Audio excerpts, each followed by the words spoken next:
Really? Yeah. Okay. I met her at a sailor party. Yeah, I met her at a party in 1968, January the 6th, 1968, in New London, Connecticut, at a crazy party. Half the ship was there, and she came down with a whole bunch of friends from Central Connecticut State College. And it was love at first sight. Yeah, probably just the way we thought alike. You know, the things we wanted were the same. Family, and just to try to have fun besides working. You know, we had a great relationship. That's most important. Okay. At a party, she was always we'd go to company parties back in the day when they used to have those. They don't have them anymore, I don't think. But we had a small company, about 100 people, and usually had about 30 or 40 people go to my boss's house, and she would just be the center of attention. She would just kind of have 20 or 30 people around her talking to them, and she played the piano, everybody'd sing, and very talented. That would be 1986 in the summer. She worked at a dentist office for a little while and developed a rash on her face. And that was the beginning of lupus. And went to a dermatologist and they confirmed it. And everything about lupus is opposite. So the confirmation test was negative. And that meant it was positive. It was just it's a weird disease. Very weird. I'm sure she was. I can't remember at this point. She was pretty tough. She's a tough individual. Mm-hmm. Yeah. You know, she pretty much toughed it out all the way. Mm-hmm. You know, at the end it went real quick. Mm-hmm.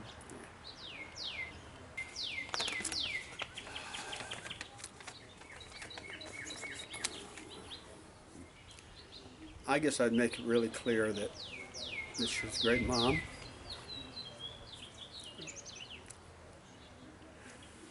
And that I really appreciate,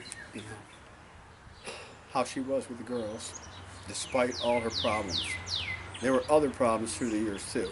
I don't know if you know all about all that, but there were a lot of things. She had 12 major surgeries before this. Agoraphobia,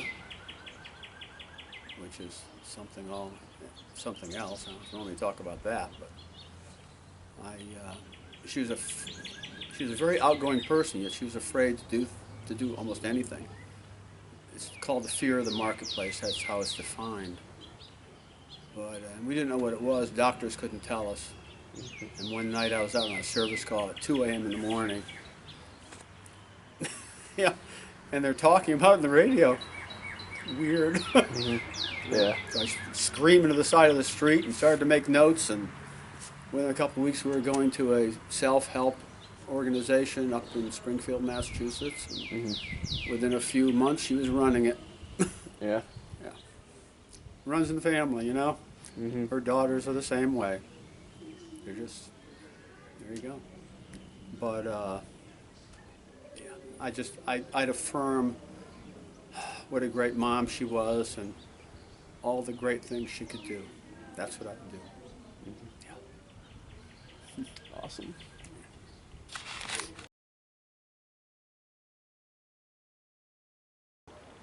Very kind, loving, Outgoing. strict. Never met a stranger. Didn't like it when Dad made fun of anybody. Oh, No. There was this one time, this is a true story. We were in a parking lot and this really, really heavy woman got in her car and the car sunk down so low and Dad just had a horrible comment and Mom was so mad at him for that.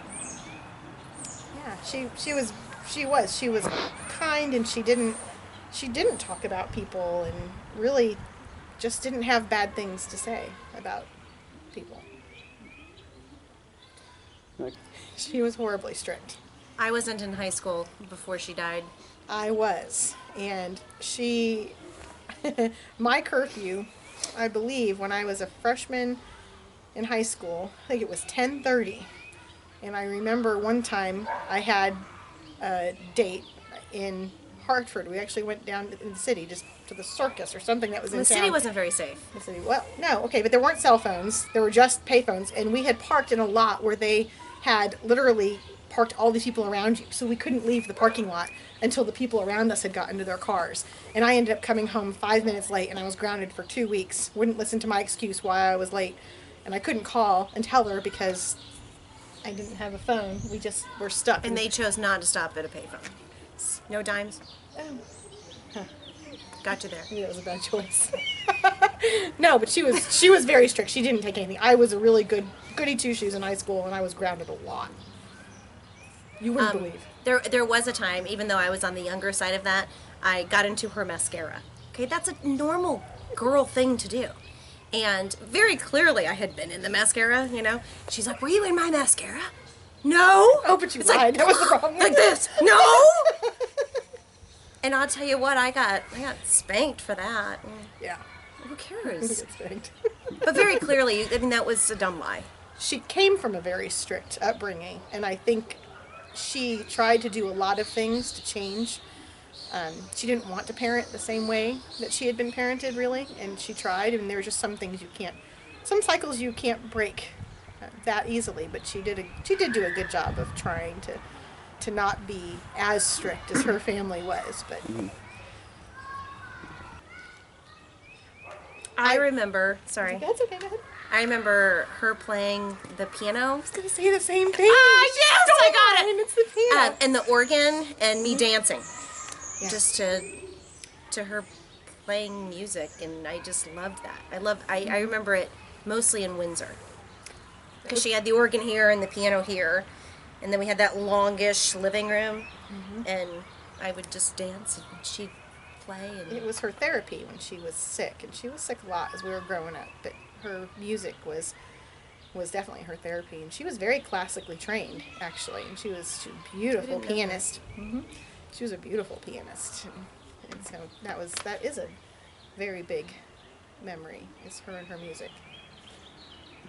Lupus is an interesting disease because it takes a while to actually come up with the diagnosis of lupus. I mean, she had suffered from agoraphobia for years, and it was hard for her to be in large crowds and things, and she'd gotten well for a while. I remember being at her therapy sessions. I Uh-huh. would go up someplace in Massachusetts, And and she, they'd put me in a waiting room. she, With my ADHD, that didn't fare very well. I'm sure I tore that place up. but she got to where she was better for a while, and then she started getting a rash after she got these new pair of glasses, and they didn't know for a long time what it was, and so I think it was more of a gradual thing. So I don't remember this just one day of, it's not like getting a cancer diagnosis where you just have this heavy moment. It's just this gradual learning of the things that are wrong with you. And you also remember lupus is different too, that at that time I think it was in her kidneys. So that moment's probably different than the moment when lupus actually entered her heart and things started getting bad. But all along I don't remember her ever sinking into any kind of depression. And she got very sick at times, but she was really strong emotionally. Her relationship with God, I think, kept her very Grounded. just peaceful about her situation. I can remember when she was first diagnosed, she was allergic to the sun. One of the things, she couldn't go out in the sun, and we had that lovely above ground pool. And I can remember when the sun was off of the pool, I would go out there and she'd lay on the floaty and I'd bring her around the pool. And I also remember, and this is kind of a yucky thing, but I remember the night that she asked for paper and a pen from my dad. And he came out really, really upset. Not crying, but you could tell that something was wrong. And that was the night that she wrote the letter that she wanted to be read at her funeral. And she was okay. She knew where she was going to go, that she was going to be in a peaceful place with God. But Dad he wasn't there because, you leave those people behind, and they're the ones that are suffering. It's that letter many years later that brings me back to God, because I read it and I realize how he was taking care of her.